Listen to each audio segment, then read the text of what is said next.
Alrighty. Hola, hola, hola, hola. ¿Cómo estás? Gracias por, and I just think of Romanian words. Um, Thank you for your patience. Actually, wait, you haven't been that patient. I mean, like, you know what I mean. You know what I mean. You have not been patient at all. No, I'm joking. Okay. So, horrible jokes to start. So hopefully the reading is better than that. Um, let's just dive right in. Why don't we? Everything should be correct over here. All right, Monterrey. Um, so we got an Aquarius moon. We got a Sag rising. Really close to my moon. North node in Cap in the second, which makes the sun in the 10th in Virgo. With Mars on the midheaven in Libra. 12th house Pluto. Leo, Chiron in the 9th with Venus there, Vertex, Vesta, and Jupiter over there. All right. Well, and then the second house has got some stuff in it. 0-degree Saturn. All right. So yeah, oh yeah. Yeah. Okay. So first thing, first question, first subject. I know I'm supposed to speak slower, or not, my regular speed because you said English was your second language. So what I will say is that this is right off the bat a perfect example of what I call a magic Virgo.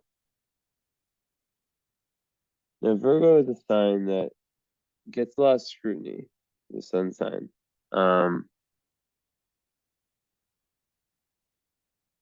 And being the opposite sign of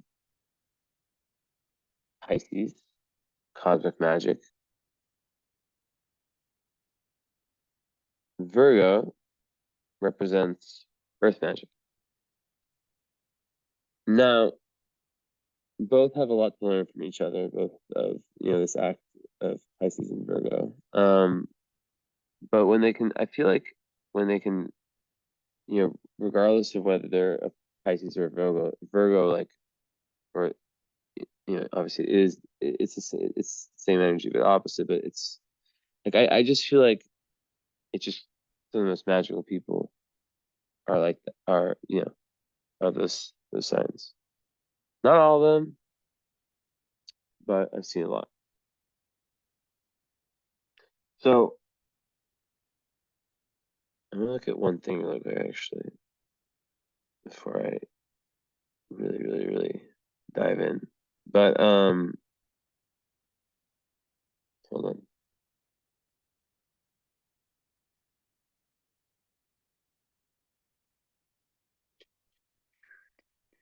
I just wanna look at a conversation one more time.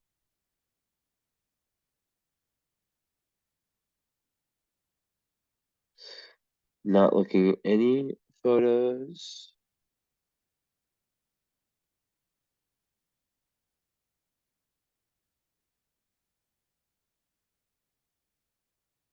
Okay. Okay. Yeah, you asked about interceptions. I don't really deal with interceptions because I do whole signs. Um, that they don't exist. Okay, so you definitely know your shit. That's what I thought. I wrote down to check the convo and also to once again check. Okay.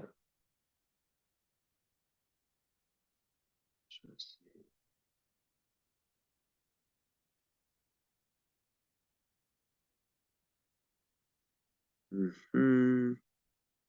Okay.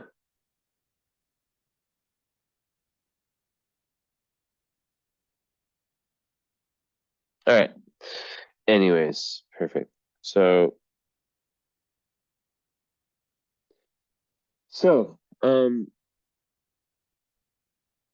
Virgo, with Aquarius is very interesting. Um, I feel as though I think it's, obviously everyone will say Aquarius is the most misunderstood sign. I think Virgo really is right there. And the difference between like a high vibe Virgo and a low vibe Virgo is so insane. It blows my mind every time. Um, so when you add someone who, has this energy, and then with an Aquarius moon, it's just this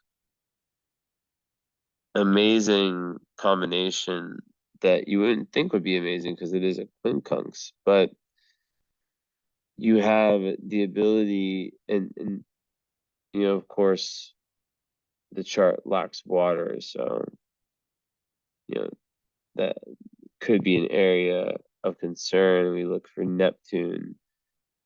We see it square Mars and trine Mercury, and we look at the water houses, and we don't see barely anything. So lacking water in itself can make it hard to, water is all about obviously that intuition, right? It's all about that compassion. It's all about that energy that binds everything together. And people who have a lot of water can just really, really feel into the zeitgeist. They can feel into other people's emotions. They're empaths, they're compassionate. Now, does that mean that someone that doesn't have water in their chart isn't like this? No. um, there's someone with no water, like, I mean, I just posted that OJ Simpson was like I forget, like Pisces Scorpio, so it's like, um, the way I think about it is like this, is like everyone has emotions, and having an air moon, Aquarius moon, the emotions might not be so pronounced, like in the sense of like reacting out of emotions, right? That's why Aquarius moon makes such good leaders, is because um, they're very humanitarian, they're very team oriented, but then they're also able to keep a cool head, usually, most of them. Keep a cool head and not allow their emotions to lead them in different situations. And with Virgo, this very stable sign, the sign of service, the sign of I think of it as a very mothering, solid, consistent sign. It's Mercury, it's here. So it notices everything, right? So then you combine that with, you know, Aquarius, you're like, okay, Mercury and Uranus. Like what a like that combo just in itself is insane, right? Um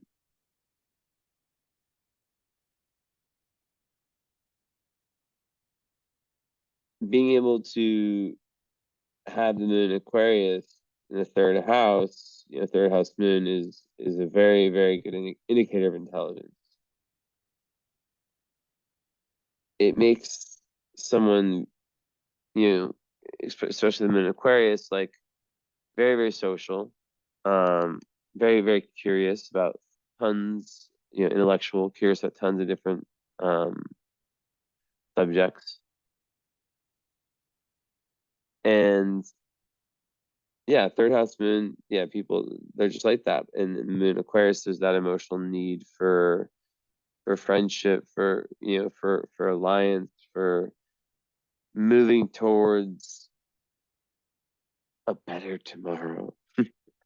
It sounds cheesy to say that, but yeah, really, like an Aquarius moon is someone who could be very aloof in interpersonal relationships, potentially, but then the most empathetic person when it comes to a cause they care about. So it's confusing as fuck. Let's be real. Um, but the Virgo, despite it not being water, it certainly has a very empathetic quality to it, from my observations, of course. And that's because it's the opposite sign of Pisces, especially 27 degrees. It's a high degree Virgo, and when we speak about the one second.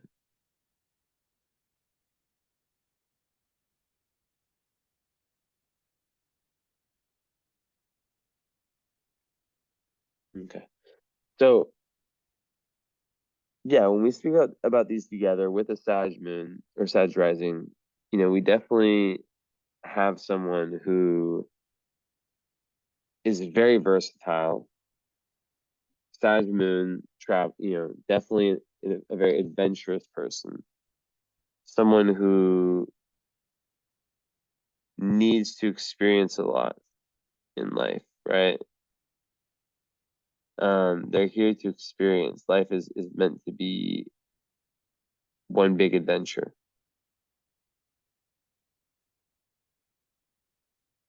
So that then leads to wisdom in finding truth and the importance of that. Um, Jupiter being the ruling planet of the chart, we see it there at 1 Virgo in the 10th. It would be in the 9th or even the 8th of Placidus, but in whole sign. Nope. And now I see what you're saying with the intercept the houses. Be interested to look at this from both perspectives. But I'm sure you've had readings before that were um, Placidus, so it could be very interesting for you to hear the difference in how they they tend to arrive at. I always say it's like there's many different roads to get to the same destination. you know. But anyways,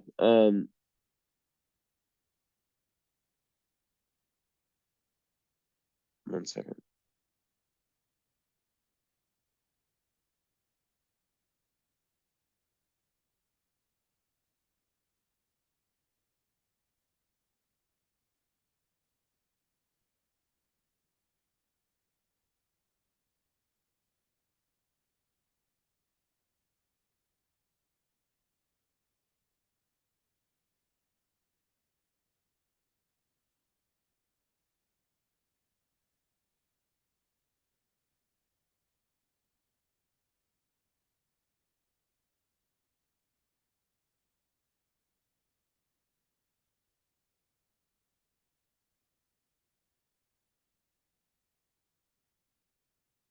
Okay. So yeah, basically just yeah, a ton like advent adventure, wisdom, all that extremely important. And then I see that 12th house Pluto, I'm like, okay, yeah, super spiritual, life purpose. And when it's Virgo and Aquarius, I'm like, all right, like this is two very service oriented signs, and you know, this is probably someone who really, really cares about you have the midheaven with Mars, in the 11th house. So someone who really, really cares about helping out. Um, now, now,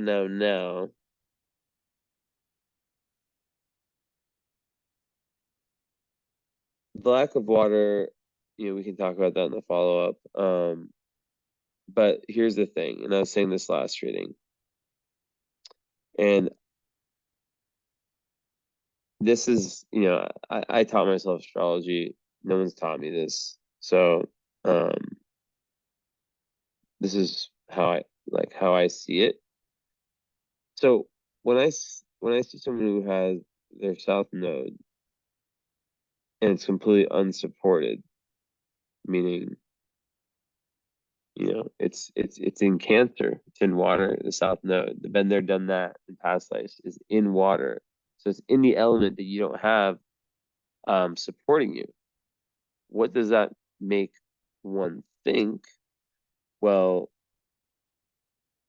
the first thought is, okay, there must have been some type of mastering of this energy in past incarnations. Um,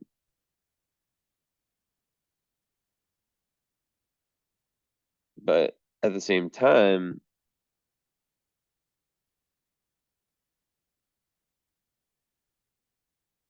it can also be an indication of a desire to really, really move away from this energy and to allow it to be a helper, but that some aspect of water, it's just not needed. It's like if you beat a video game, right? You beat the video game and um, nothing's new in it anymore. You've mastered it. So why, play it again or have any variation of it this time around?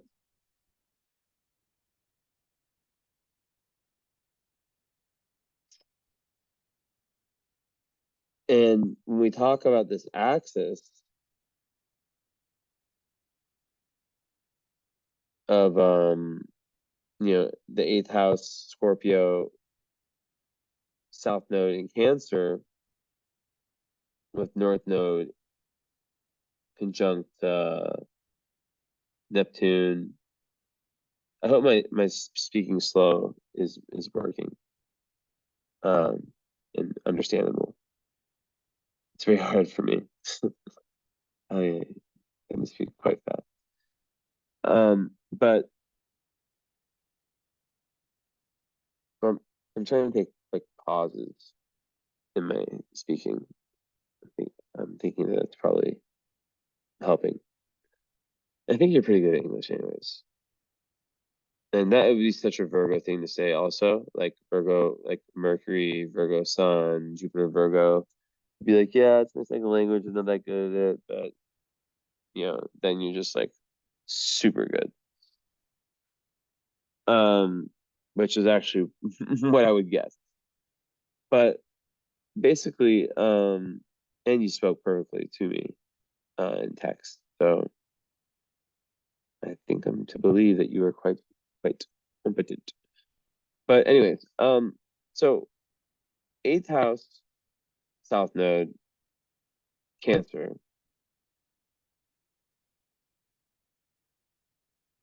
is an indication. And what squares do we have? Squares, square of Jupiter. Ooh, okay, that's very interesting because it's a chart ruler. So the chart ruler is square of the nodes, and the chart ruler or this, the chart, not the chart, the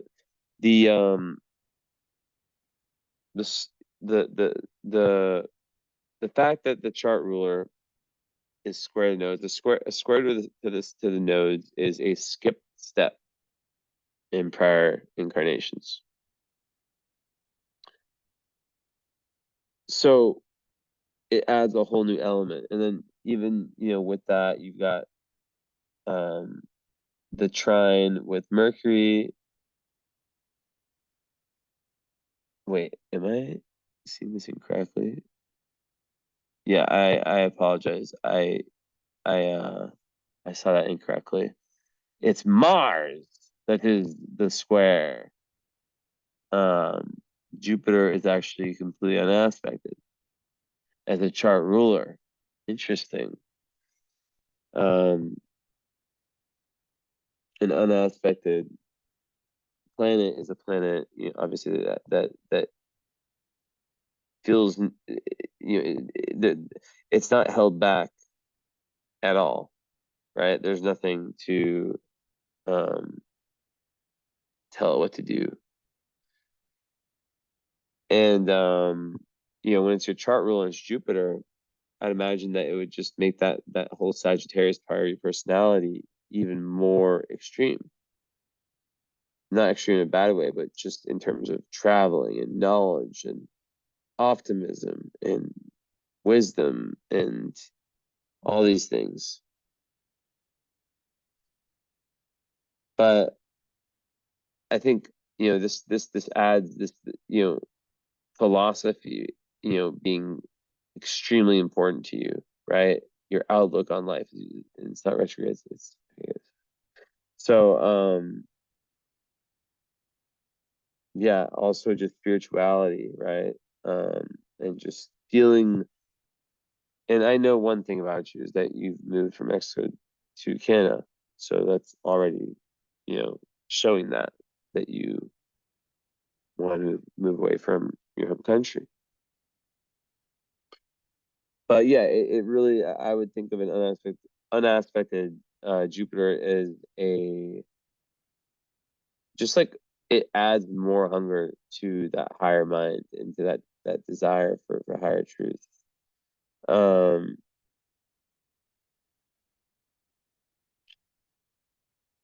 but at the same time, one thing that's interesting with unaspected Jupiter is that even though Jupiter is very social, when there's no aspects to it, it can create someone more in solitude, right? Um,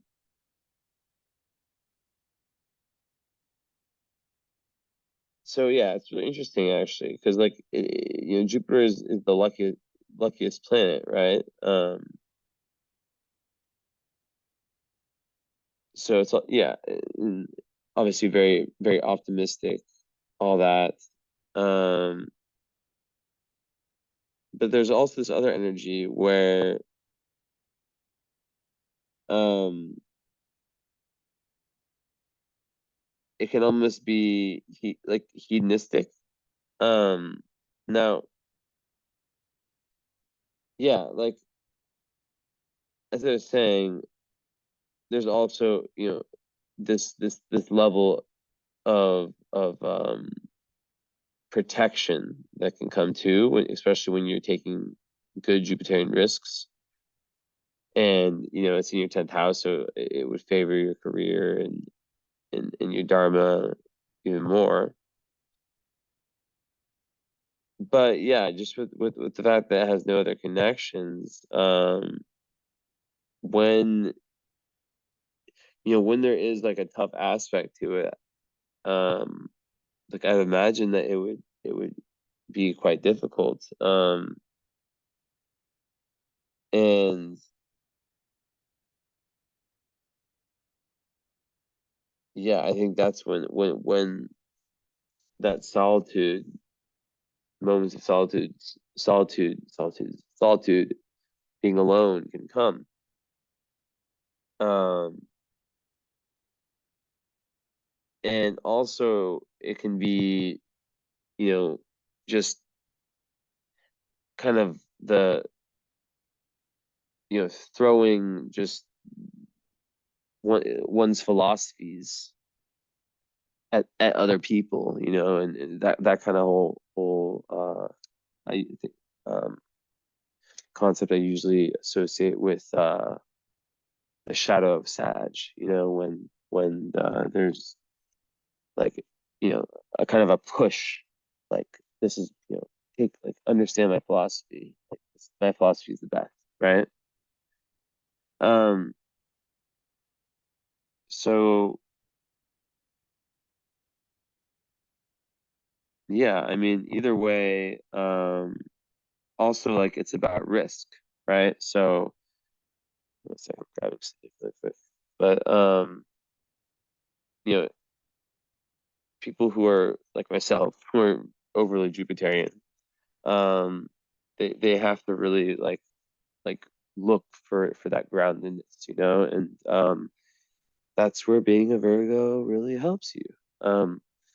But at the same time, it's still something to know about and to be mindful of and understand. Um, so yeah, I just wanted to give a little 2 cents about that. Um, I don't see many of those, to be honest. And yeah, I think that's pretty much it. Just like like watching out for that excessive risk and that excessive expansion, like this being the chart ruler, of course. So,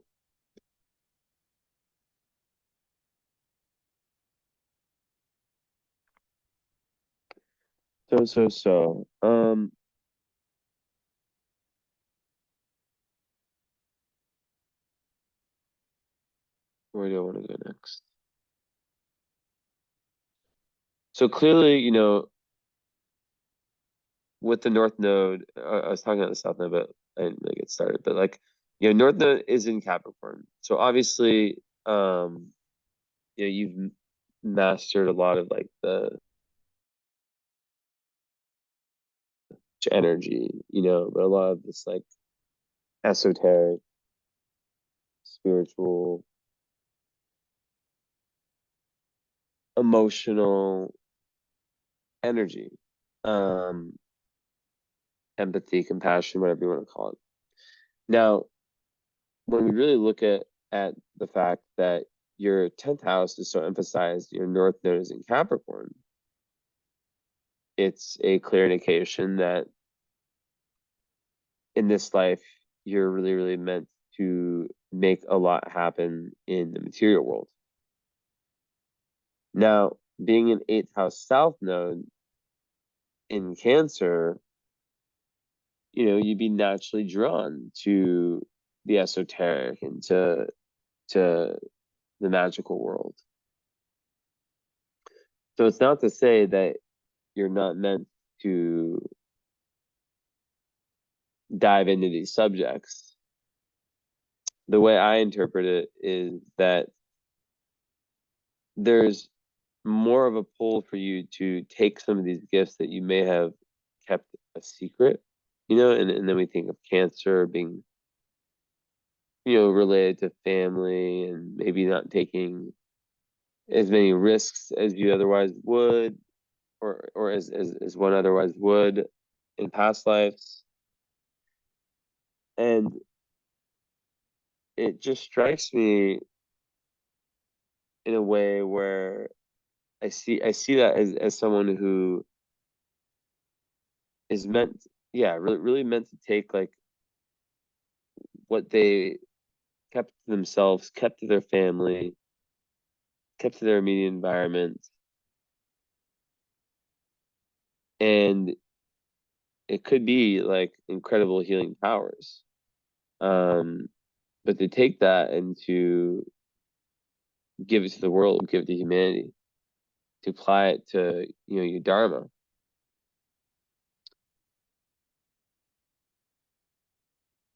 With that said, I also want to say that there's a trine with that Pluto series 2 in the South Node. And Pluto in the 12th is very interesting. I and it's kind of actually counteracting what I was about to speak about, which is interesting. Because Pluto in the 12th is, I always give the metaphor of how Pluto in the 12th is like the ultimate spiritual, like it's like people who have that are really trying to take like a big time spiritual leap, if you will, in this lifetime. Um, and on its own, the way I speak about it is someone who I use Saturn as kind of the metaphor for the material world, the seen world, um, the consensus reality, you know. And Pluto 12th house, so Saturn you can think of as a rock. It's Saturn's rock, right? It's solid. Um, and Pluto in the 12th house is someone who is really, really meant to take that deep dive. And now I'm kind of seeing in my head how it connects that deep dive off that solid rock of Saturn and into that infinite Neptunian pool of, or not pool, ocean of oneness, right? Um, so going back to some things I was saying before, um, that, that's not easy, right? But because it's trying the nodes or the south node, or trying the south node, yeah, sextile the north node, it's being supported, right? So it's an indicator that um that you're there is a big time spiritual longing in this lifetime, right? A big time spiritual goal, but it's different. It's a little bit complex. Um, because when we think about North Node in Capricorn in the second house, which is the Taurus house, it is very much about it's very much also, yeah, it's sextile Mercury, yeah, and trends, and then it opposes, yeah, and then it opposes all those other ones. Um, well, it's at 15.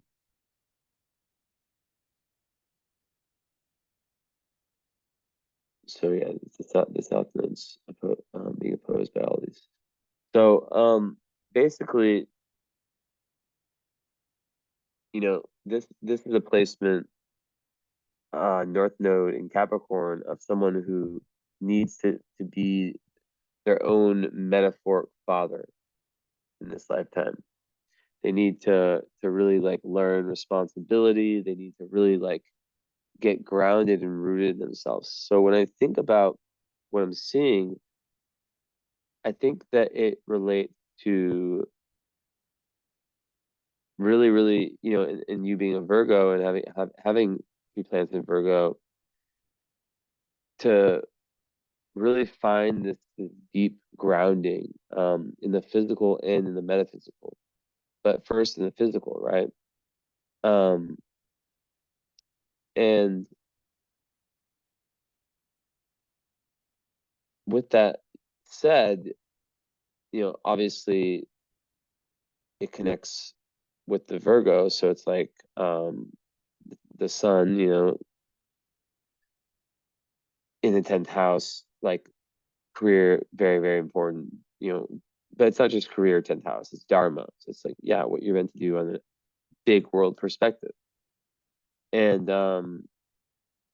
that connection, it just shows me that there's multiple forces working here, right?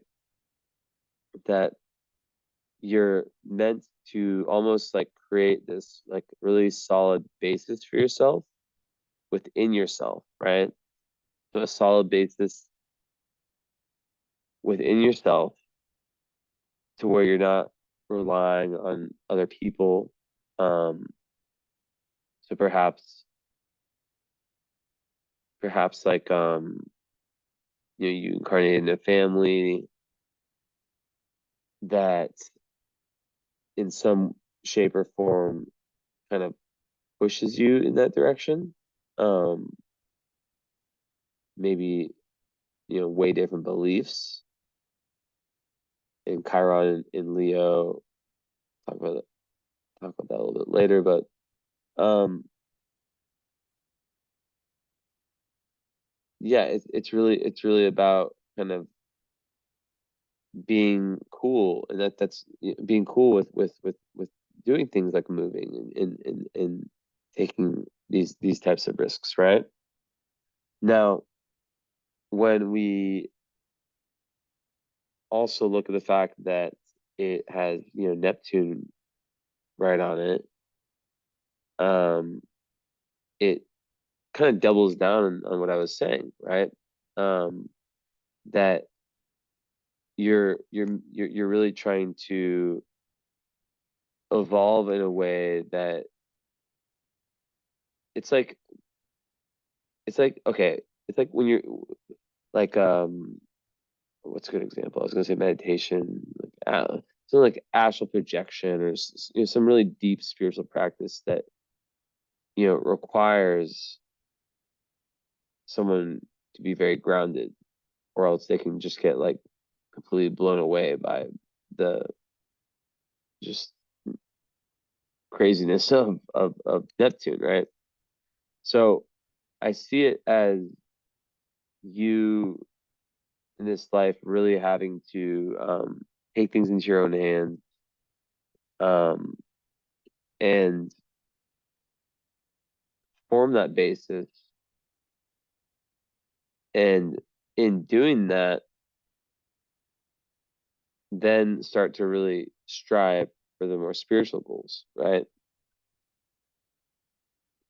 So yeah, just with the whole Pisces 12th house, Neptune with Capricorn, Saturn, it is exactly what this is saying. Exactly what I just explained up here, right? Um, so I see it as like a need to be really solid with the material in order to facilitate this jump towards this extreme spiritual jump. So yeah, those two together definitely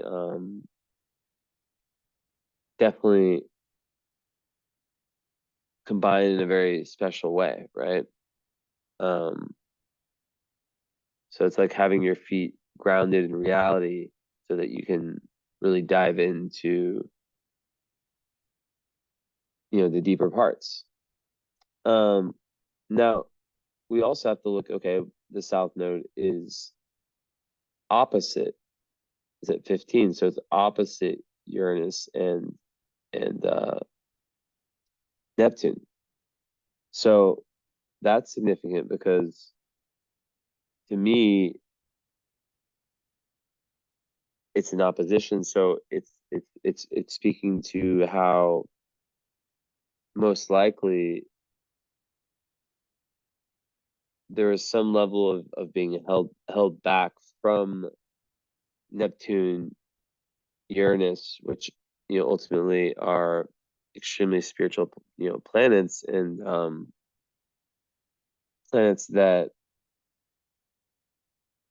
are pushing you deeper and deeper into that oneness. And then with the Uranus, um into this very, very individualistic, nonconformist, um even rebellious um energy. Now, now, um with the North Node in Cap conjunct Uranus, that to me is really speaking to the need to individualize, right? Um, and how that was blocked, right? That was blocked in past incarnations. You weren't able, for whatever reason, to really like explore high spirituality and all the possibilities. So that, if we think of how your personal plans, like your rising and all that, um contributes, especially with your moon being ruled by Uranus. It's this classic mark that I see of someone who is trying to get past life conditioning, right? So the Capricorn on its own, I think is it's more to do with taking that leap, and being okay with being different, right? So then we add the square with Mars. And Mars is, in Libra, close to the midheaven. And that's very interesting to me because basically that's your career, your, you know, dharma, whatever you want to call it, what you're really, really meant to do. And to have it squaring the nodes is showing this conflict between career, and Libra obviously, is a sign of is an air, obviously an air sign. It's very sociable, and it's definitely, a sign that is more in the material, if you want to put it like that, right? So I would imagine that there would be some type of tension between the spiritual longing and what you're doing for work, or what like what your big contribution to the world really is. So when looked at as a skip step, it's evident to me Mars in Libra is a very indecisive placement for Mars, right? Um, and on its own, Mars in Libra can have a lot of difficulty with boundaries and with decisions, and obviously Libra is all about relationships. So um, there could also be something there around how those could have held you back. And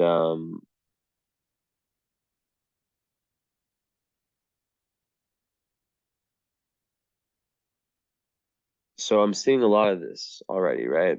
A lot of like this need to get out of the shell, and Cancer, and it's not like leave the family type energy. It's just having boundaries if they, are quite different than you, the culture in your family.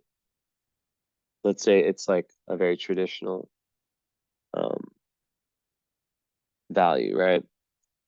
Um,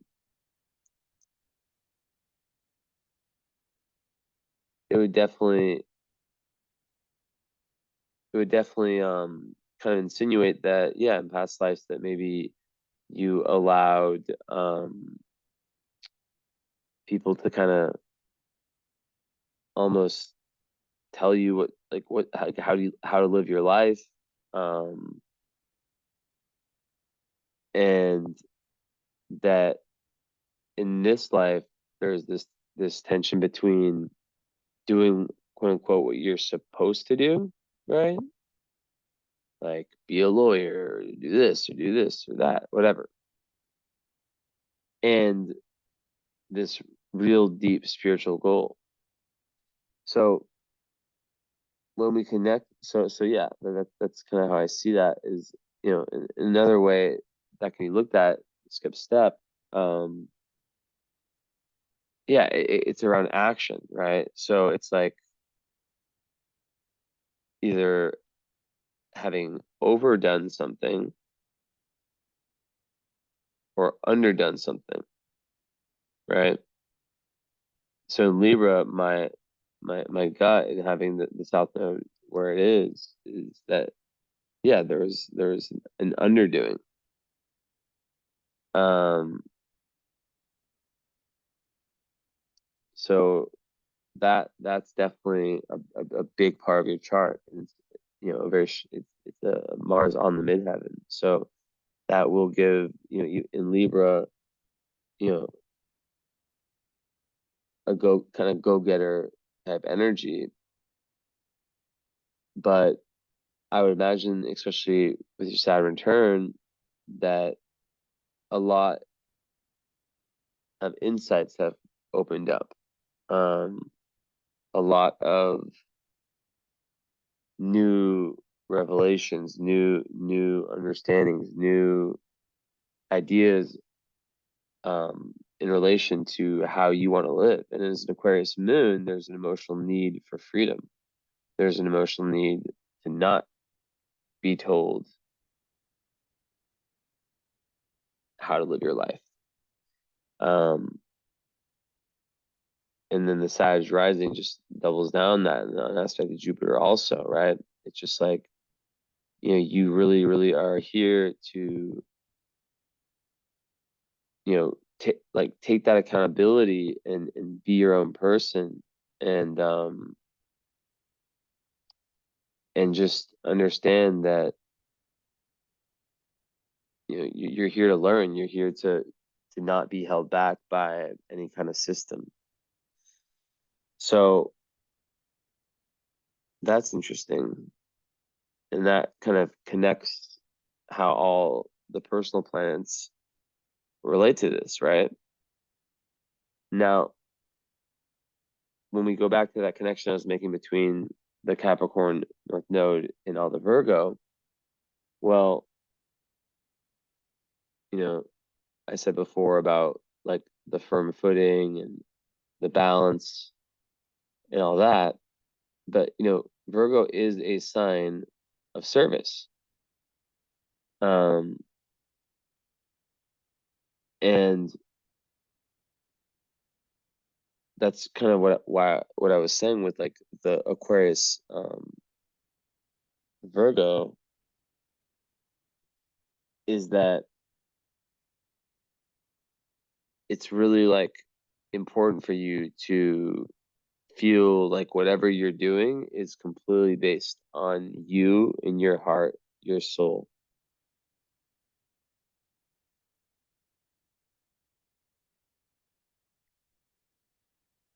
So when I look further, I'm like, okay, the Virgo energy can be very supportive in helping you move in that direction, move in that type of way, right? Um, and not be pushed around and controlled. Because an Aquarius moon cannot, like, it's just not going to work, right? So, and let me see. So when we add to that, we see, okay, well, what's going on with the Aquarius moon? Well, it's square Pluto, right? So this is adding even more complexity to it, is that the fact that it's square Pluto is, which, Pluto being so important in the 12th, it's this battle between, and it could have to do with the mother, and with the son, there's nothing too difficult. But, when I see Pluto square moon, I think of a lot of times like an overly controlling mother, um, not necessarily some, like there can be lots of difficulty in even trauma, but really it's about power. It's about finding that power within yourself. And the lowest energy of that very difficult aspect is just this constant um battle. Well, it happens in many different ways, right? One of them is around control and around feeling controlled, right? So it's like,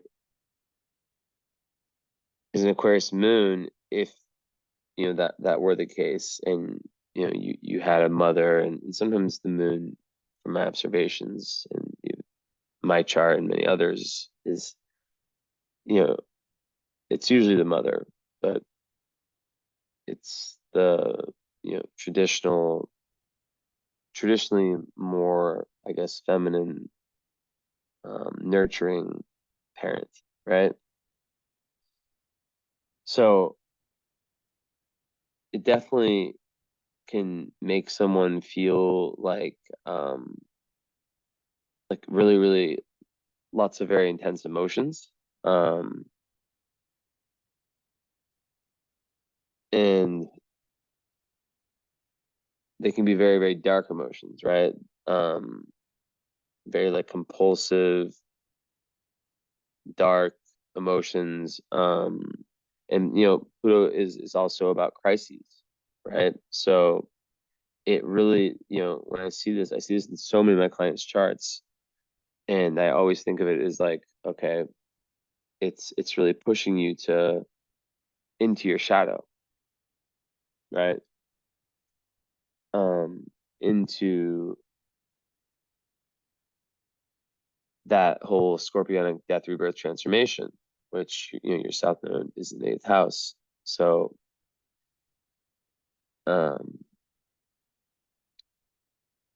there's definitely some been there, done that. But overall, it it always comes from deep inner work, and when that point is reached, that certain that specific evolutionary point, right? When that's reached through whatever it is, if it's self-analysis or any kind of healing, where you really get to the root cause of any kind of emotional pain, which in this case tends to come from very, very hidden places. That's when things really open up, and this is usually most difficult when you're growing up, and it can have difficult effects like in relationships, right? So there's like a huge need to really like look into the path, home, family, all that stuff, relationships, and really see, okay, what is it? Was it this like kind of interfering, obsessive mother, um, or is it something deeper, more karmic? Something in the bloodline that you're the one who's meant to ultimately heal, right? So,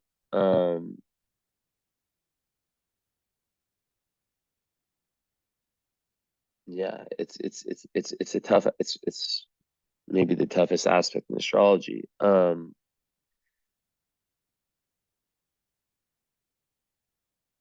Because like what can happen and this is like what's interesting, because the moon in Aquarius, like in relationships, typically can be a little bit more aloof, like it can be a little bit more attached. Like I always say, air moons like can have this ability to almost like not um like I always give the example where there's the Cancer moon, the Aquarius moon, or the Gemini moon, right? The water moon and the air moon, same thing happens to both. The Cancer moon cries about it right away. The air moon might not process it till 7 months later or a year, years later, So there is a huge need to really, really look into that. Um, and it can make one feel very misunderstood, especially in their own family. Um, and when I talk about power and control, it's like, you know, there's this big need to really look out for that tendency. And it can even, in some cases be like manipulation. And if it came from a parent, it's not uncommon for it to be kind of like a back and forth. So I think what's important is to know that the parents you have, you know, play a very, very important karmic role. Um, and it can definitely be uncomfortable, and just psychologically, it can kind of make one feel very back and forth with their emotions. And yeah, it just takes a bunch of self-awareness um and shadow work. So um like, and I think the really difficult part of Moon square Pluto is just how deeply buried and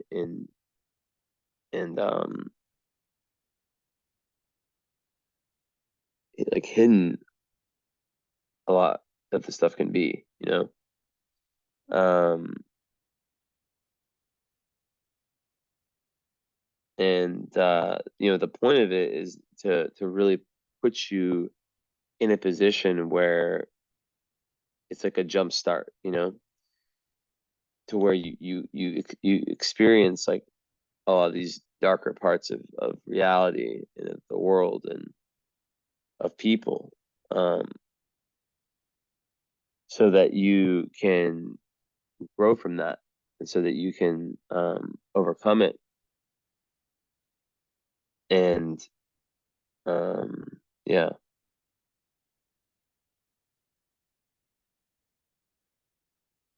Mm.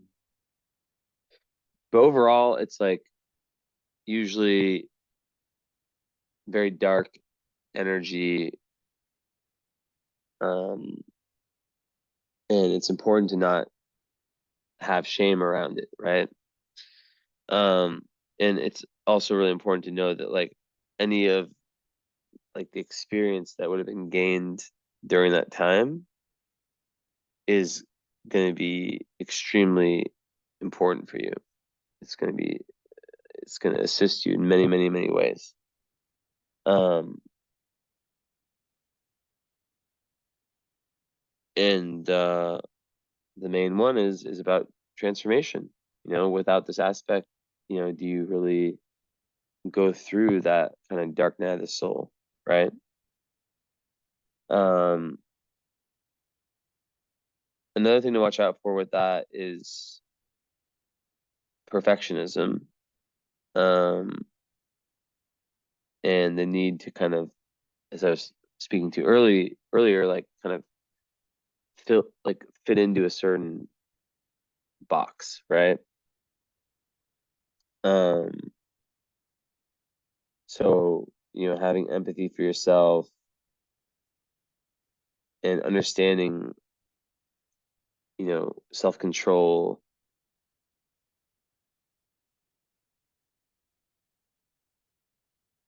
just how it's just like it's really extremely important. But like um, when you combine these two, Pluto and the moon, constructively, once that awareness is reached, it creates someone who is resilient. It creates someone who has been through it, who isn't just, you know, that kind of spiritual person that's just all light and love. And yeah, you can be very much all light and love, but also aware of the more cynical ways people can be, you know? So when it goes back to the North Node, it's like it totally makes sense. And I, you know, it makes sense when it comes to having boundaries with whether it's your family, siblings, people you grew up with, whatever it is, right? Um, so yeah, I think that one is extremely important. Um, and what else can I say about that?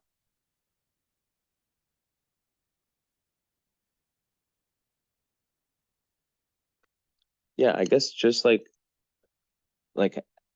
if let's say there is like something with like family, it's like not it's like just like seeing them for who they are and not returning that kind of energy, which can be manipulative and um like power struggle, power games, that kind of stuff, because it can really play a role in you know, romantic relationships as well. So with that said,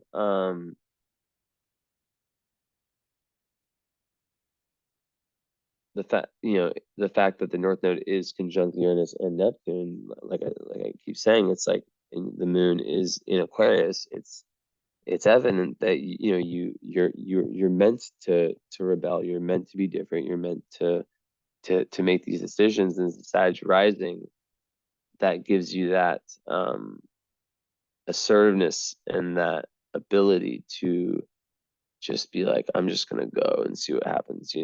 It's mutable, right? So you can really, really go with the flow, and your sun's mutable too in Virgo.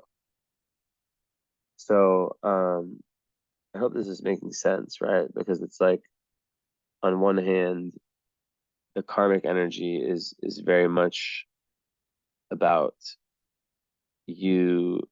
It's like very advanced, right? It's um it's very advanced, and it's really pushing you to kind of be that person for yourself.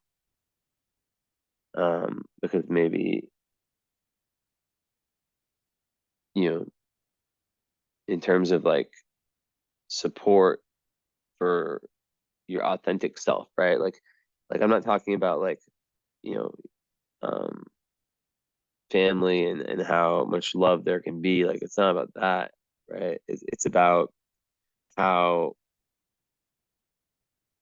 it can feel, like I said, misunderstood, like walking on eggshells, and like you have to kind of protect, like I can even relate to this, like the energy of like having to almost hold back on things, because you know that by saying them, it can just erupt. Things can just erupt. Um, so yeah, having boundaries with, I don't want to say those people with that type of energy, in whatever area of life is very important. Um, so let me see here. Ooh, you got Venus square Pluto like I do. So then besides that, we say, okay, well, the Mars is also not just squaring the nose, it's also squaring Uranus and Neptune, and it's closest to the Neptune one, right? So with that, it's super important to not fall into like self-delusion, to not fall into escapism, right? Um, I have a lot of clients who have Mars square Neptune. I swear, like a lot of people, like Mars square Neptune, if you look at it, like a lot of people talk about addiction and drugs, alcohol, these types of things, right? Of every client I've ever had who's had this, they, like most of them have told me something like, yeah, like my family, there's like a big drinking or like, substance culture, and I always knew not to go that direction, right? Um, and the high energy of it is really about fighting for causes you believe in, right? Um, and just knowing that, like, trying to kind of appease by sticking to like these like kind of traditional standards, is not going to really work for you, right? Um, so another thing with this one is that there can be a lot of disappointment can come from that, right? Um, it can make one quite hard on themselves, and as you know, having three planets in Virgo, can create that perfectionism. Can create that 100 or zero, black or white kind of thinking, um, and self-criticism and difficulty with self-compassion and with seeing yourself clearly, because Neptune can fog things, right? So yeah, it's just really important to channel the high energy of that Libra placement, which in this case is about peace and diplomacy, and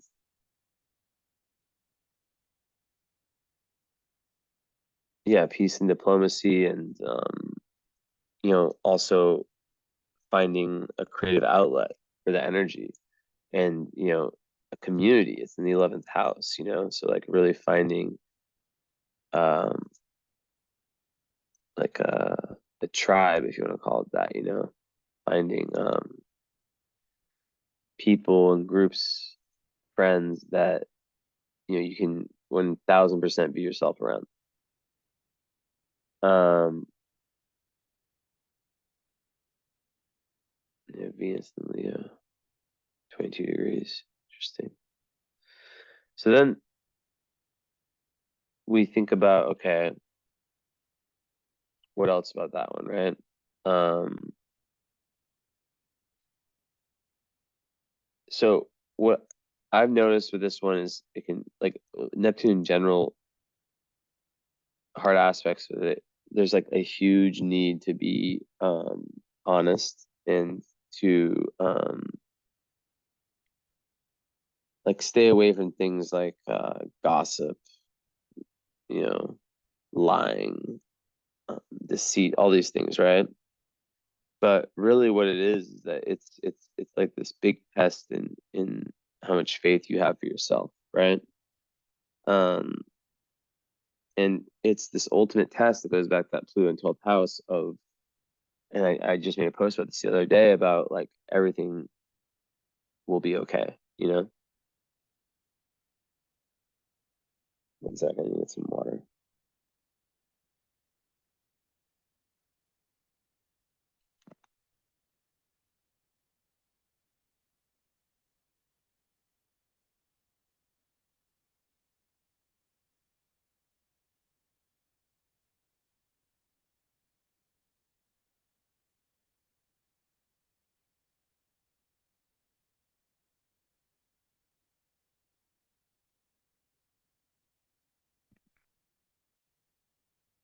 So yeah, just like yeah, it's tough, but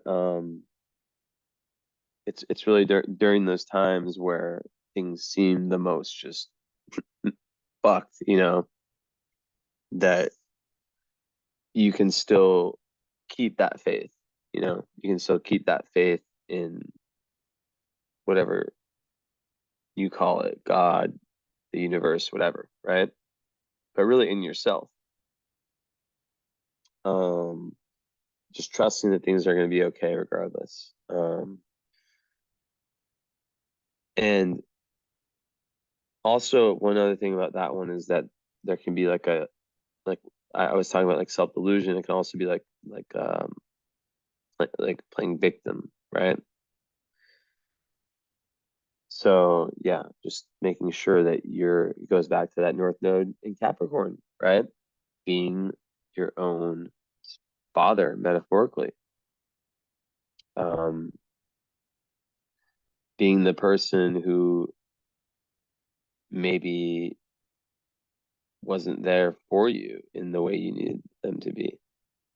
So yeah, big test of faith.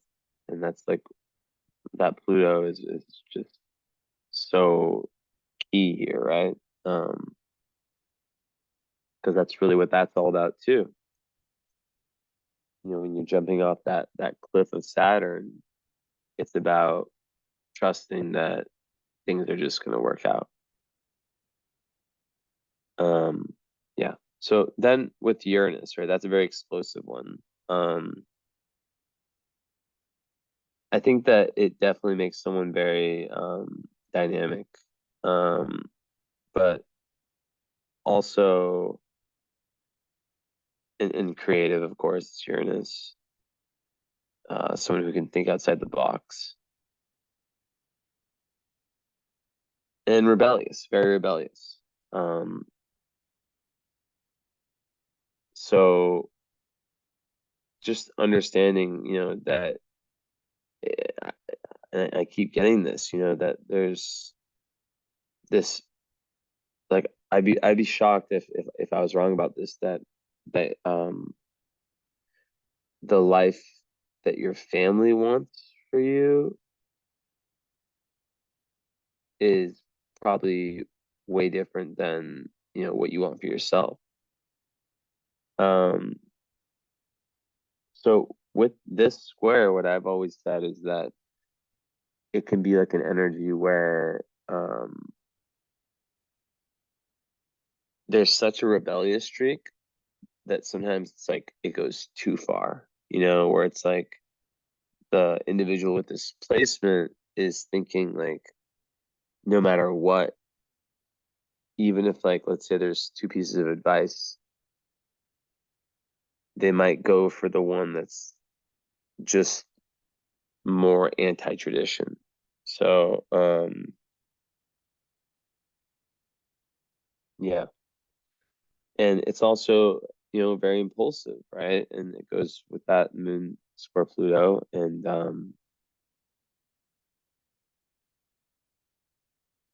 it just furthers like this is like a chart of a very advanced soul. I don't say that every reading, right? I can see it because you're really being asked to learn such a high level of restraint and of seeing the big picture, and of not reacting to triggers, right? I talk about the neutral mind a lot, about just, you know, um, in my years of meditation, um, how that kind of enabled me to really see, or not see, like, yeah, like see from like a more zoomed out perspective, like my triggers, um, and to kind of plan ahead in a way. Um, and to have this like space, right? This like energetic space, if you want to call it that. So it's like, let's say triggering statement comes, as an example, right? Triggering statement comes, and instead of just that first reaction, right? There's like this spaciousness that exists within you, right? Where you're able to really almost have this time where you're where where you're not reacting, you know? And God, with these aspects, that's gotta be so hard. It's gotta be so hard. Um,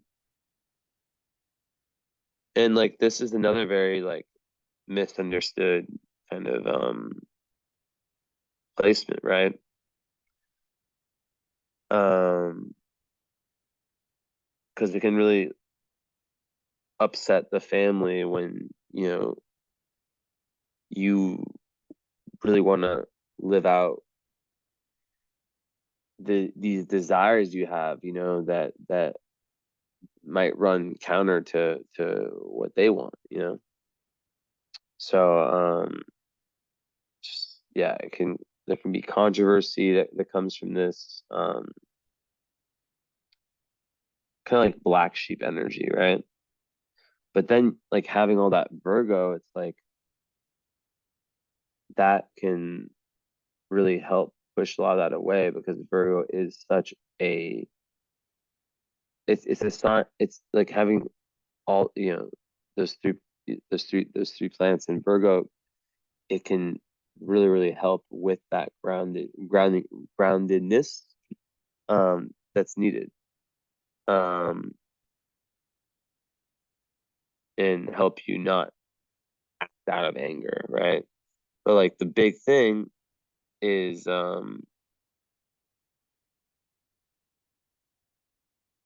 really that shadow work, and really understanding, um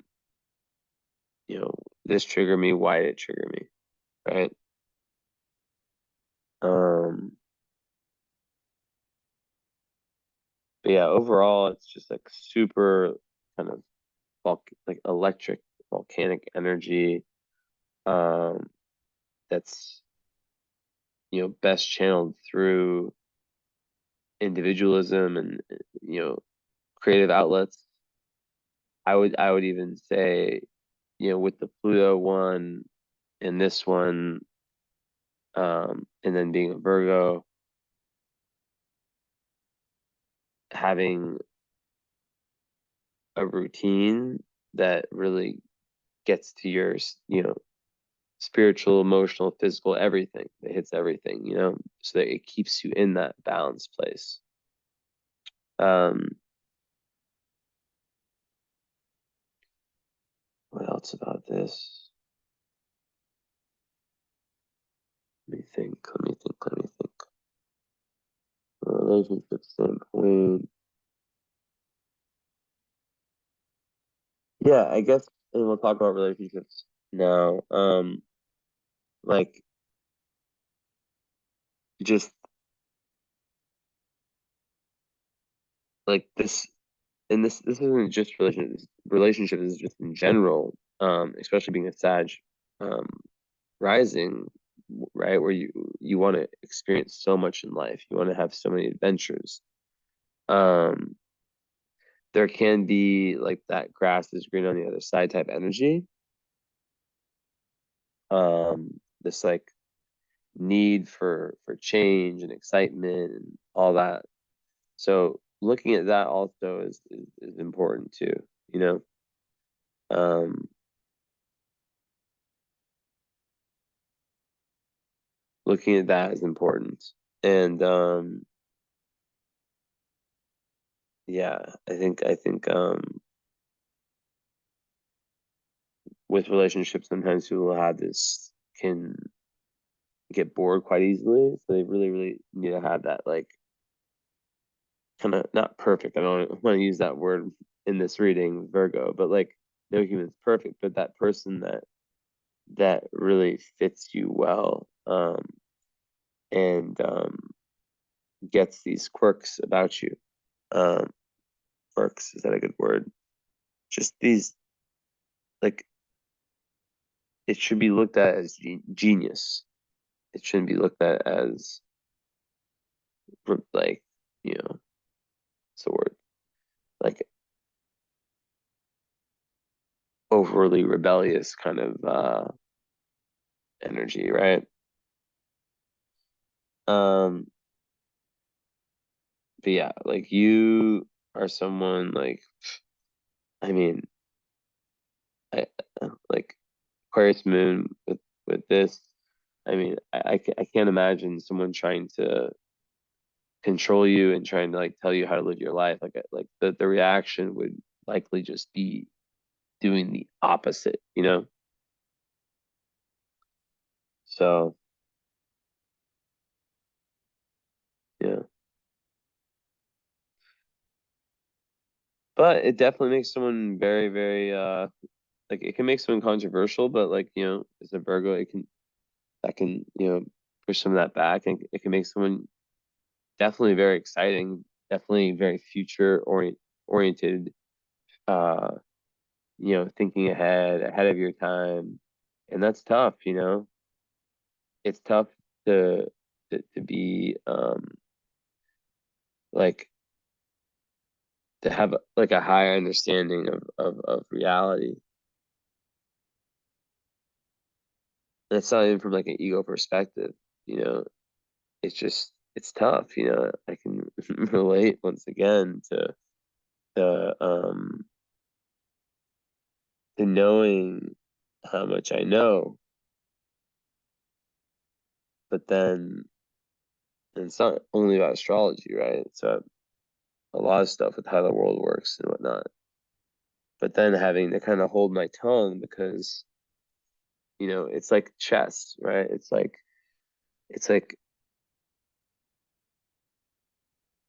just thinking of like, okay, like if I go here, then that individual is going to go there, you know, and then that's going to create that conflict. Now, I'm not saying conflicts are horrible. And as a Libra Mars, Libra Mars hate conflicts, but still, um, what I'm getting at is that there's a way through the highest energy of that Libra Mars, and boundaries in general to still have love, um, to not allow, and I'm not just talking about family, but I'm talking about just in general, right? Um, you know, like for example, having boundaries, example, like okay, so let's say like you have like certain political views or something like that, or views of the world, right, that are just super different than um siblings or whatever, your family. Just knowing that there can be conversations such as like, look, we don't disagree, we have different worldviews, and or yeah, like, or even like something like astrology, right? Like you know, you could like just an example, right? It's like that's my religion. I don't talk about your religion, don't talk about my religion badly, right? Um, but yeah, just being able to have like kind of conversational boundaries, of things that aren't talked about if that's needed. And when people, or if people are ready to truly learn and open up, you know, what's the saying? Like you can take the horse to the water, but you can't force the horse to drink the water. I always fuck up my quotes, but you know, it's tough. It's tough. It's tough. Anyways, so with that said, you have a 22 degree, which is a very critical degree. It's a tough degree. It's a Capricornian degree of Venus in Leo. Um, and it's squaring Pluto. I have this exact same placement. So Venus square Pluto is difficult, especially when young, because in relationships and love, it can create this energy where so it goes right back to like the whole moon Pluto thing, right? About control, power, um, finding that within yourself as opposed to, you know, like finding that in a more spiritual, internal way as opposed to like external. Um, but a lot of people who have this, they will date people who are like more dark, um, like until they get to that point, right, of self-love and um, really valuing themselves for who they are, not who they're supposed to be, quote unquote. Um, they can, really attract dark partners, and also it can create an energy where one falls in love, like has really really intense feelings, especially with like the well, it's interesting because it's your moon Aquarius, but then square Pluto, so it's probably like a give and take, right?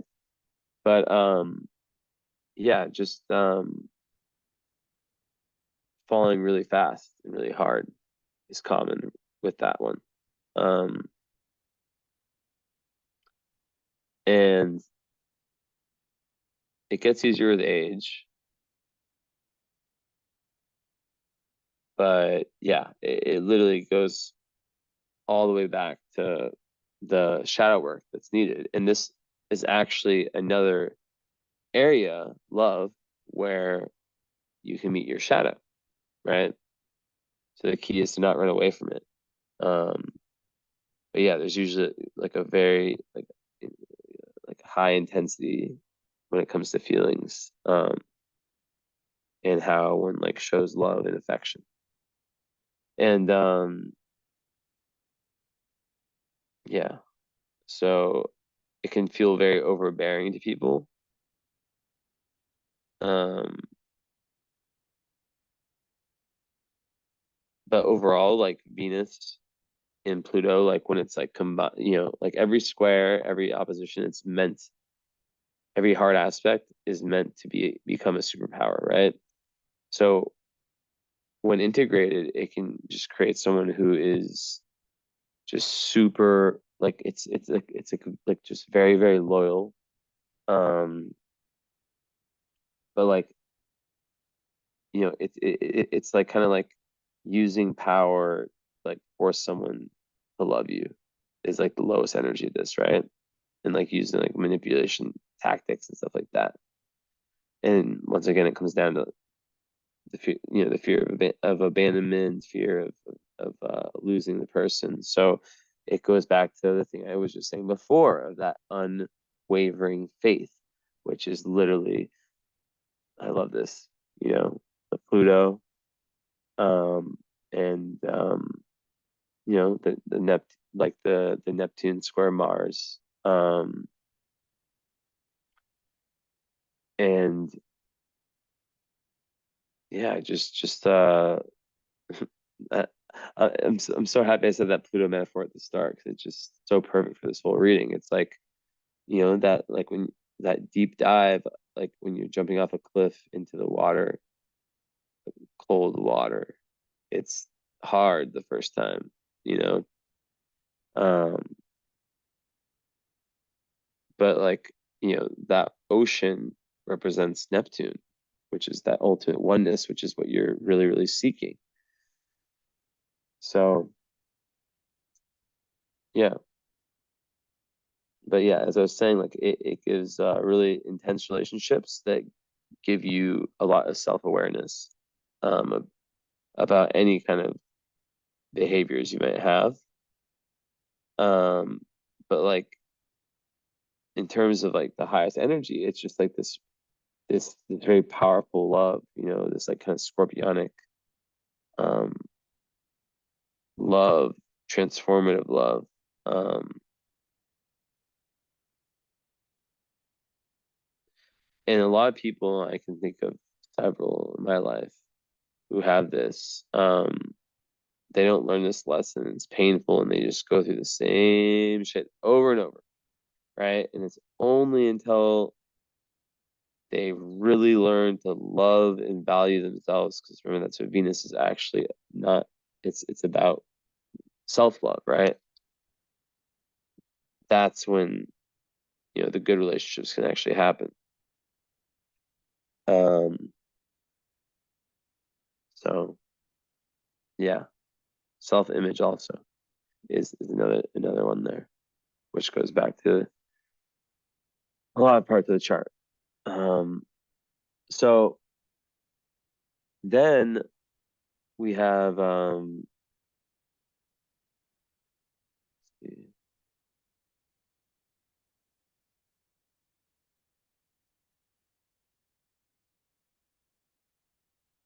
yeah, your Virgo Sun trends Saturn. That's nice.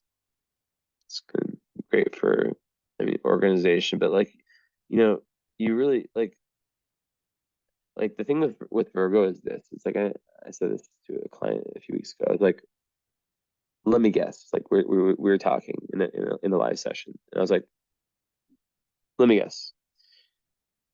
We were talking about meditation. I was like, you meditated for 10 days. She had a lot of Virgo. You meditated for 10 days, killed it, did great, whatever. Day 11, for some reason, you couldn't do it. Something came up. Maybe you just weren't in the mood. Maybe you try meditating and you're just like, oh, I suck at meditating. And then you didn't do it. You just gave up. And day 12, you never got back on the horse.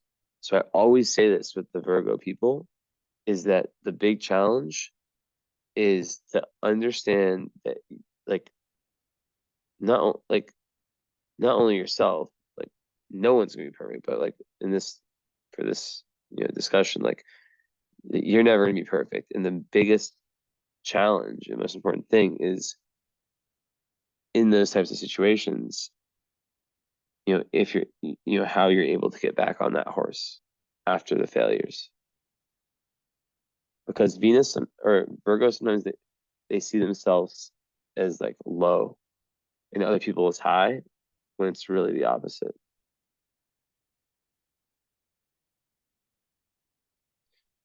Um,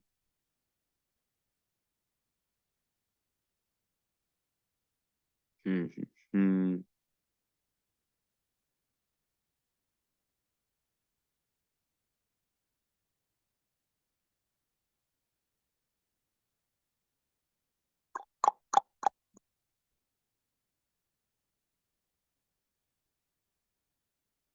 But yeah, your Mercury is in dignity in Virgo, and it has very, very nice aspects. Your Sun also has very nice aspects. So, if the Sun's the father, then I'd imagine that, perhaps there's one parent and the Sun could be, once again, could be the mother. Um, that's, very supportive, and the other that where there's more issues, right? Um,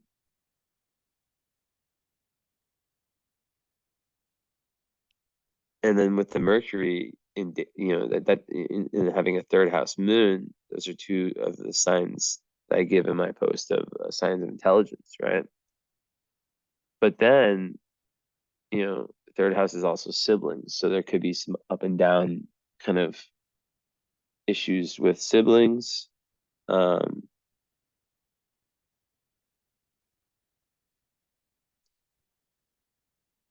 or just like a very deep emotional bond with siblings, if you have any. But yeah, overall, like the Mercury, your mind, it's brilliant, and it's actually, you're able to really channel, because it has the trine with Neptune and Uranus. So Uranus, it's like 7 degrees, no, 6.5. Um, so that can give downloads, right? And then with Neptune, that just gives you this ability to have this like very logical Virgo mind,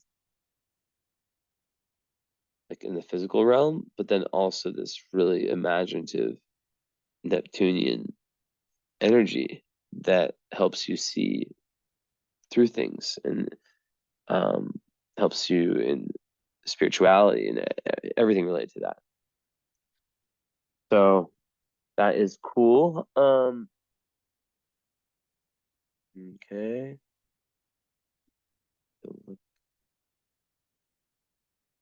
Okay. So then, after that, I talked about your Mars, in Libra, just, watching out for people pleasing, of course, and just really wanting uh, you know, partnerships that are fair. And we look at your Juno and Capricorn. So, really wanting, and it's conjunct North Node, so lots of fate, and it's conjunct Black Lilith. So lots of fate in your relationships. Um, very fated. Um, and really wanting to have like, yeah, the peace and tranquility within them. But then the fact it's on the midheaven, it gives you just like this massive drive in terms of your career, your dharma. So it's just about, you know, figuring out how that is going to fit in um with these North Node goals, right? Um, then Venus. So I was saying, it's at 22 degrees Leo. That's a tough place. Um, but Venus and Leo typically, they like to be put on a pedestal a little bit. Um, very romantic. Um, a lot of them do care about looks, not always. Last time I said that, the person was like, I don't care at all. I was like, yeah. But yeah, it's just about fun, and yeah, there can be drama, of course, with that square. But you know, really, really valuing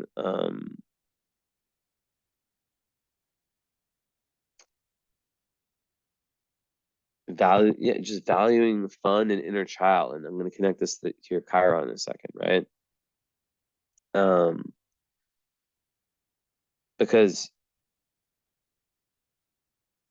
like some people like you want to feel like a star um in a relationship, right? You want to really, really be valued for who you really, really truly are. Because at the end of the day, Leo is about authentic self-expression, right? You're an Aquarius moon. So in love, you need tons of freedom, and you really, really need to um feel like you can really be yourself. Um,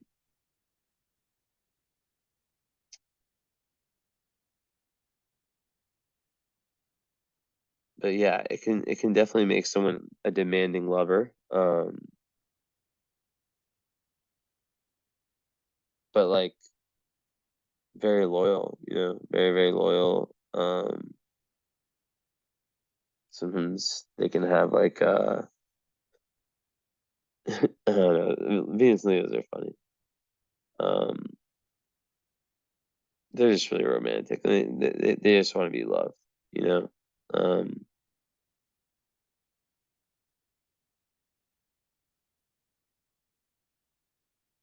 and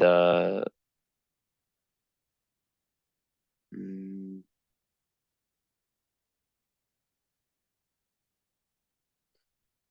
what else about Venus? I would say Venus and Leo also like there's a certain level of expectation, um, which goes back to the things I've said. So it's important to once again like not settle, but you know, just just know that no human is perfect. Um, they also, mm,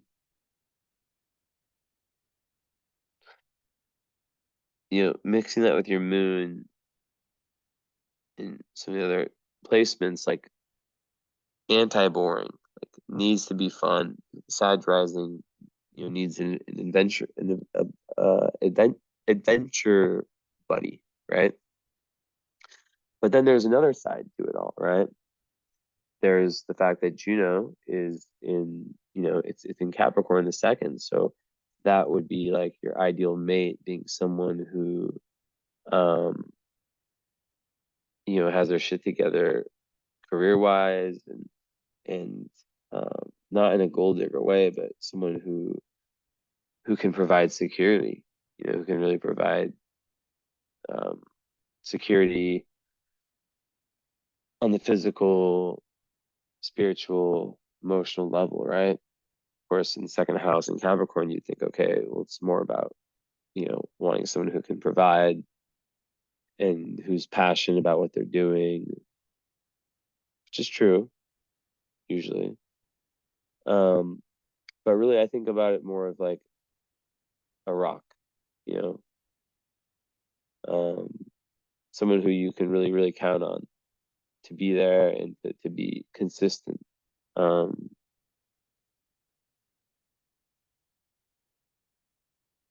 Geez, 144. Oh my God, I'm just going, it's dark, whatever. Is it dark or is it just me? Brightness. Whatever. Okay, so yeah. Um, then, Black Moon Lilith is right there. So in Capricorn the second, second house, Black Moon Lilith, I would think that there can be issues with money, and it's just important to like kind of take that accountability, and yeah, just like not blaming others in that sense. Um, but it's also about, yeah, valuing yourself, you valuing yourself, and if there is any self-sabotage financially, like really, really looking at that. Um, and some people have this like they won't charge enough, like they might be like super talented, but they won't they'll feel like some kind of like imposter syndrome around charging a certain amount. So yeah. But then you are a Virgo, so you have this ability to really organize your life. And then, you know, Black Moon Lilith in Capricorn, I've always thought of it as like, you know, Black Moon Lilith, once again, it's not a planet, it's just a potential, right? So when it's in Capricorn, well, Capricorn can be a little bit bossy, right? Um, so just like, as a Virgo, Virgos tend to kind of have a system that they like, and they can be very mad when people, my mom is a Virgo, um, kind of disrupt it. Not all Virgos, but it's just, you know, thing. So like, I think it's about coming together with people and being a good team player, um, and not having to like impose your will, I guess you could say. Um, I think also there, there's a fear of neglect, um, like not being recognized, which then leads to like that desire to kind of control situations. So yeah, it's just like potential for being kind of a control freak.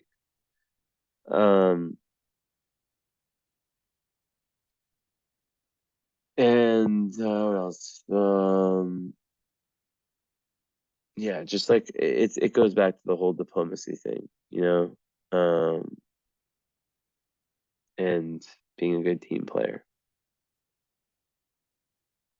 Um, so yeah, with the Jupiter in the 10th, that's like speaking of like career, like that's like a guardian angel for career.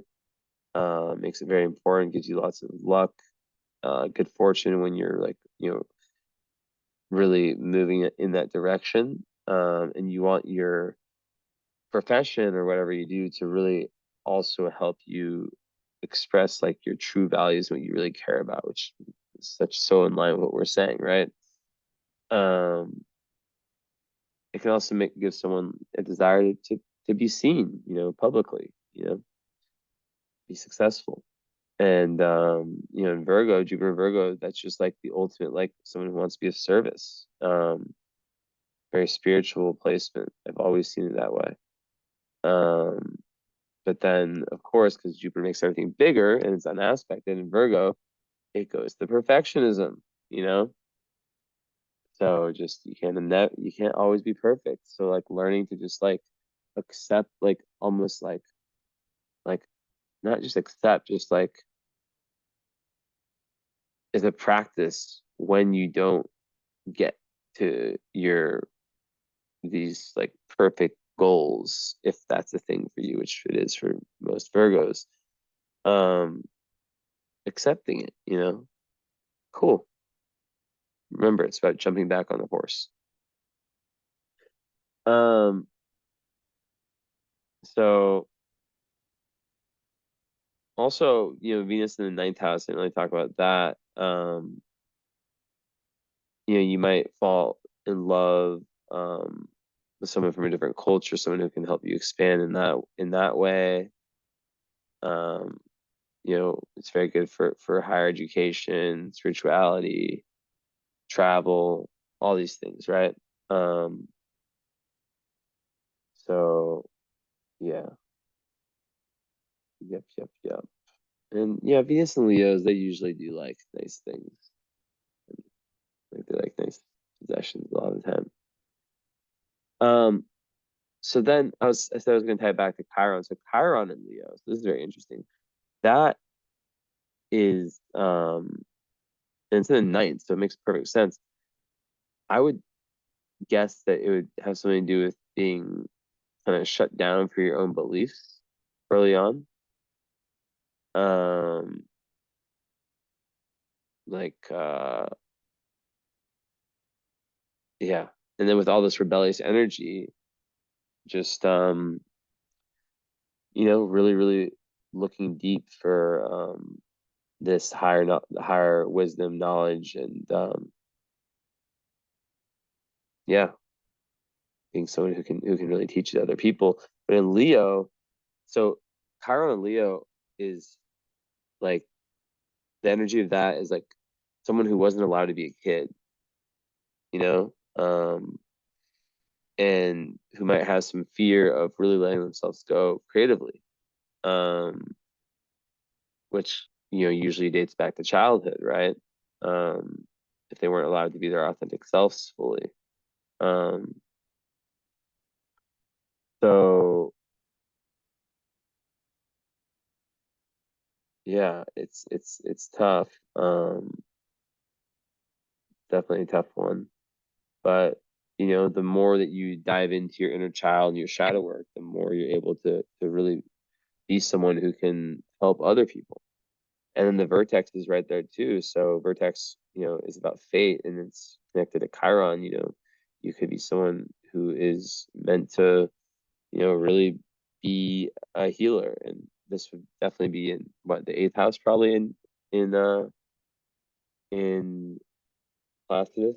So, you know, that could relate to just esoteric kind of talents and someone who could be like a deep spiritual healer, um, who goes through, very intense experiences, in love, some drama, but really like, Vertex in Leo, it's like, through creativity, that you find like that kind of doorway to higher awareness. Um, so yeah, my eyes are getting tired.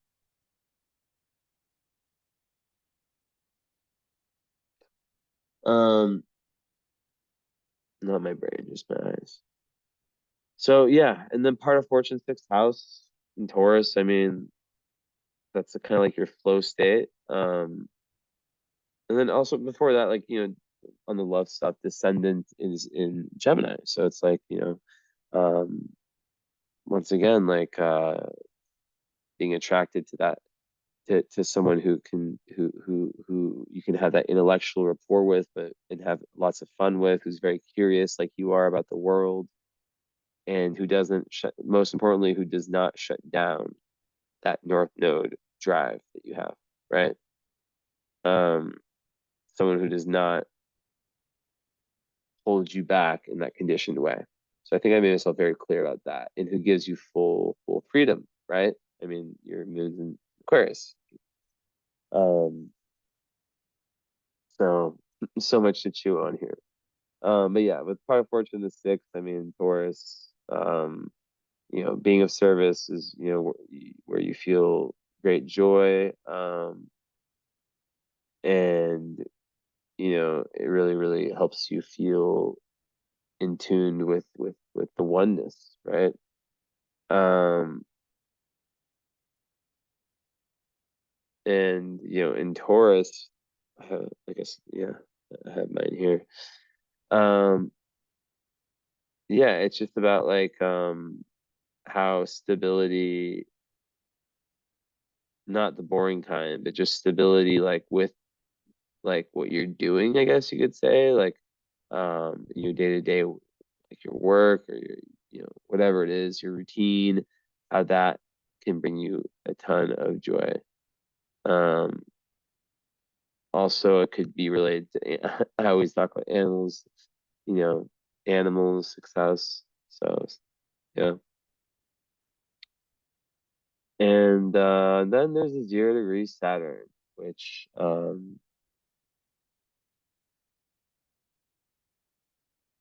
does no aspects. So that's interesting. So go back to this 2 hours. Oh my God. So yeah, I mean, like with what just happened, just go away. No. So with a 0 degree Saturn, um, there's definitely, I would definitely refer to it as a new karmic journey. Um, you know, in Aquarius, it's literally a new karmic journey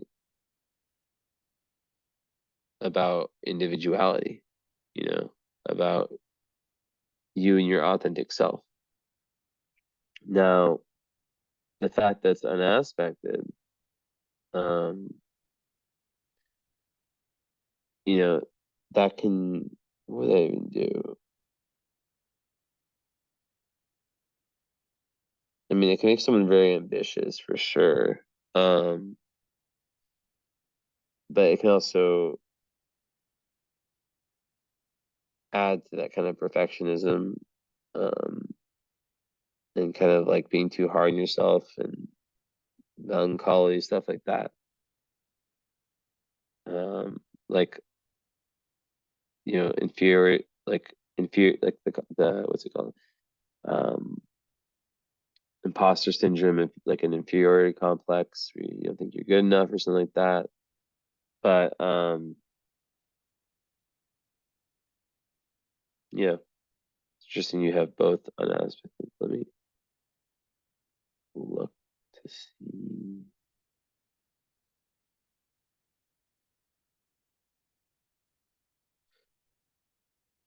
Well, it is.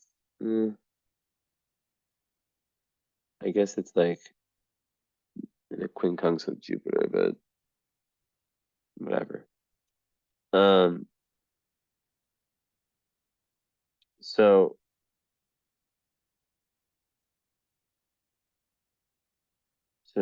so.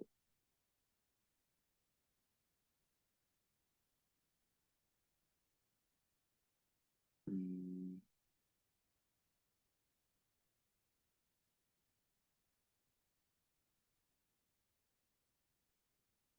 yeah. Yeah. Yeah. Yeah. Um.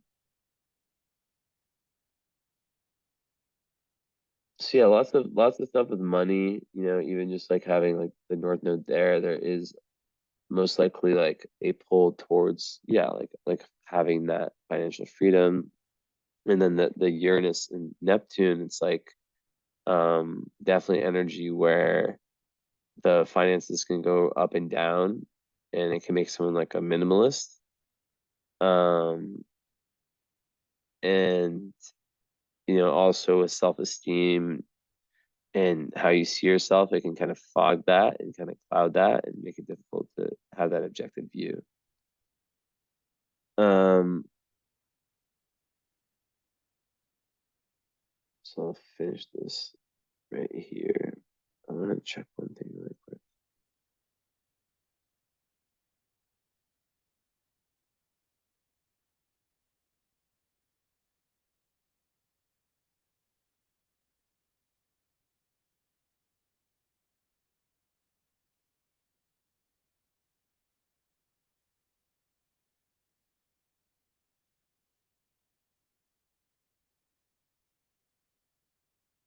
Mhm.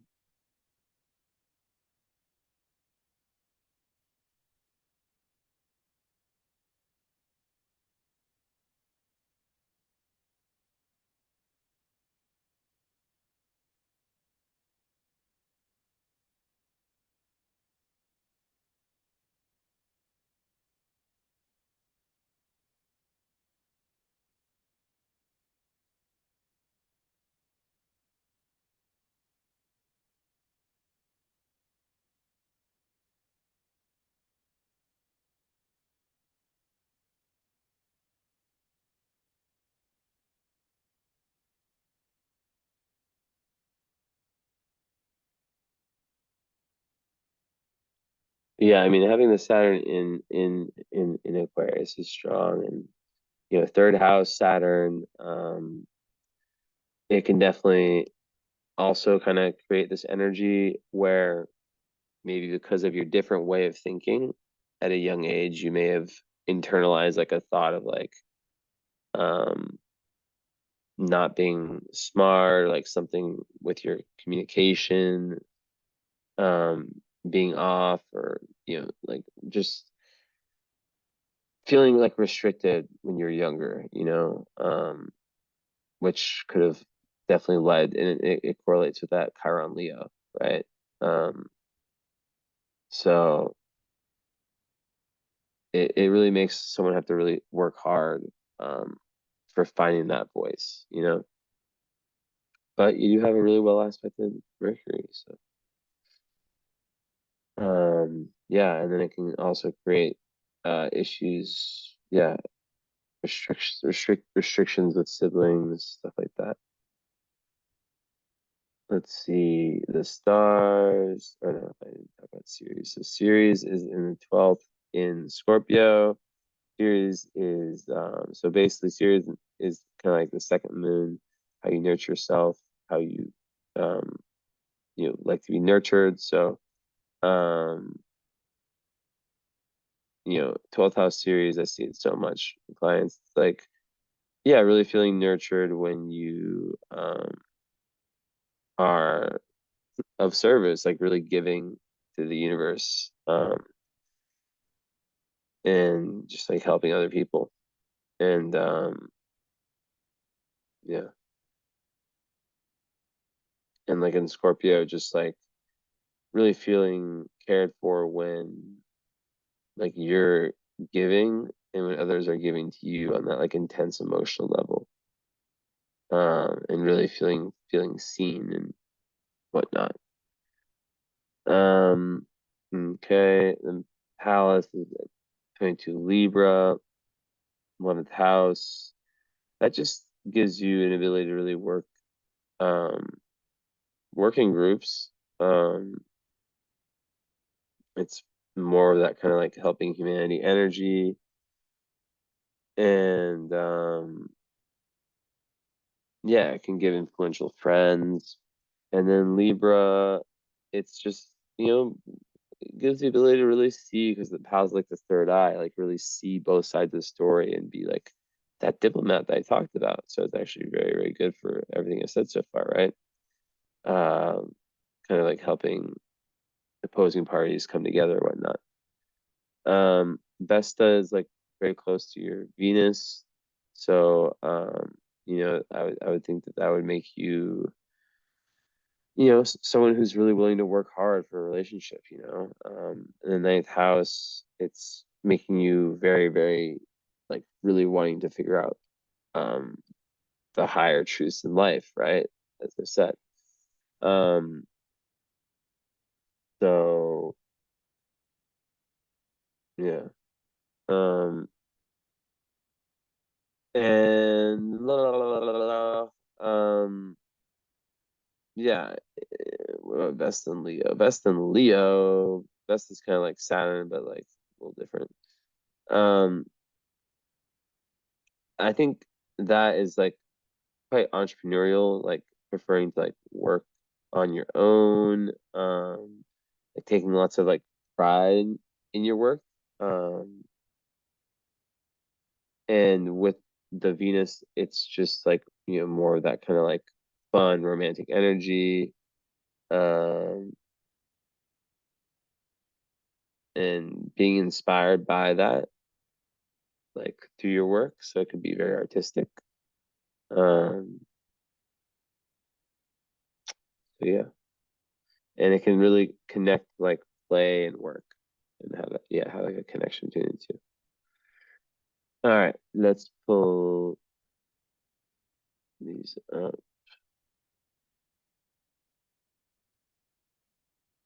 Mhm.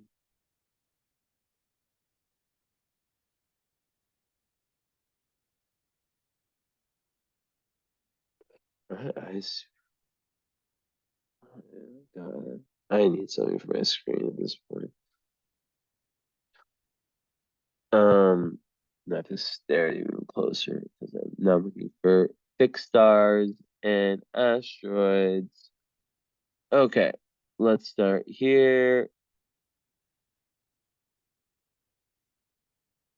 So your ascendant is pretty close to the galactic center, which is just pure spirituality and just knowledge, wisdom, all that stuff, right? Very, very good. It's within 2 degrees, but still, the galactic center is big.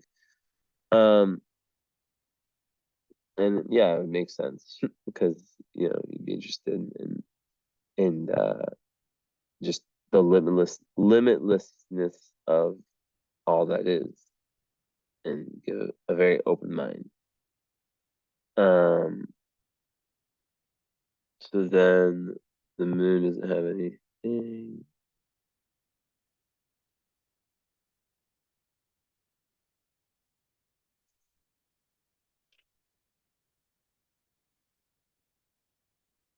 Keep seeing it.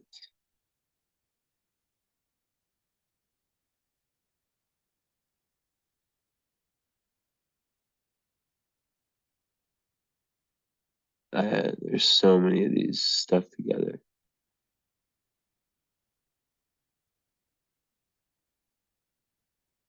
I wish you could see like how many plants. I mean, I could show you, but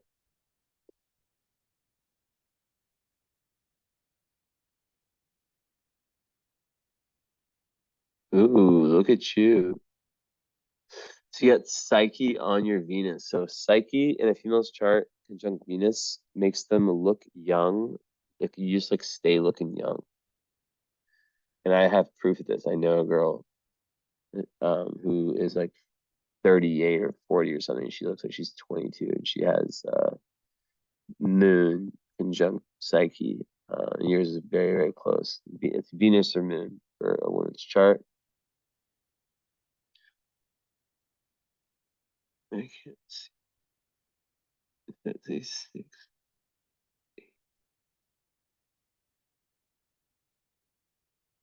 So Searche is pretty close to your midheaven. Um, that's like one of these like witch kind of asteroids. And then one sec.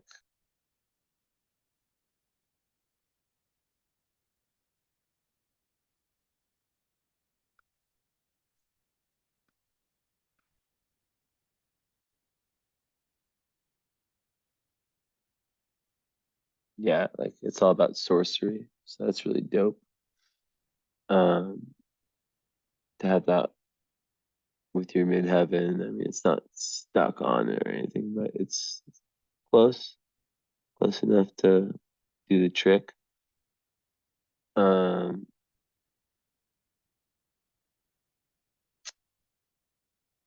and yeah, like CHA is yeah, it's about sorcery. So it gives like great magical abilities.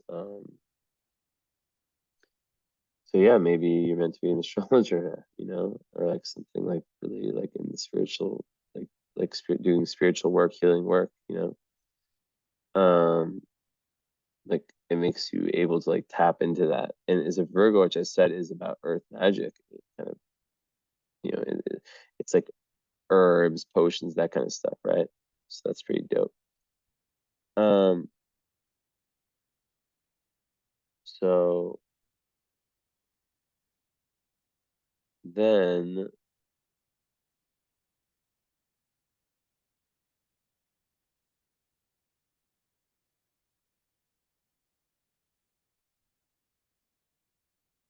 it is,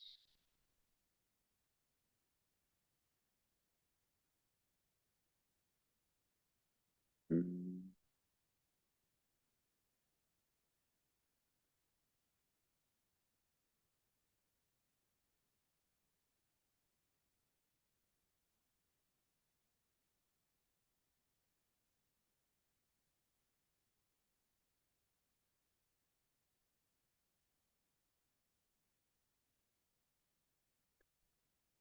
and there's one thing I'm just gonna look at.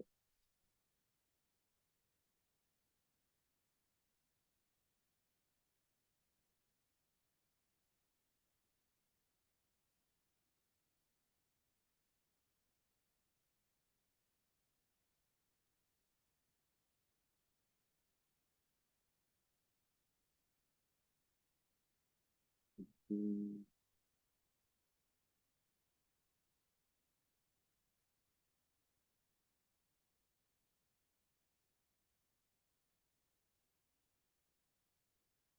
So yeah, then you have White Moon Selena, on your sun, and that's just like all about like protection.